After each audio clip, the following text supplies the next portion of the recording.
त्यातला जी काही महादेवी हत्ती नाही त्याच्याबद्दल जनभावना आणि लोकांच्या मनामध्ये त्याच्याविषयी असणारा प्रचंड अशा पद्धतीचं प्रेम,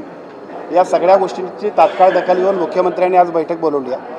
या बैठकीमध्ये एका बाजूला जरी सुप्रीम कोर्टातल्या सूचना असतील तरी सुद्धा राज्य सरकार आणि केंद्र सरकारकडून सकारात्मक अशा पद्धतीचे निर्देश देण्याबद्दल निश्चितपणे मुख्यमंत्र्यांकडे आम्ही विनंती करणार आहोत आणि त्याच्या माध्यमातून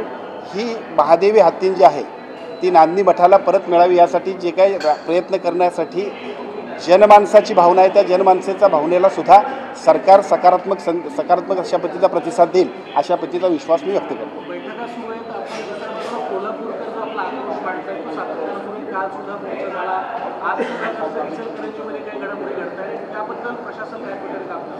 नाही, या सगळ्या गोष्टी आपण लक्षात घेऊनच आज खरं तर मुख्यमंत्र्यांनी बैठक लावलेली आहे। या बैठकीमध्ये सुद्धा सरकारच्या वतीनं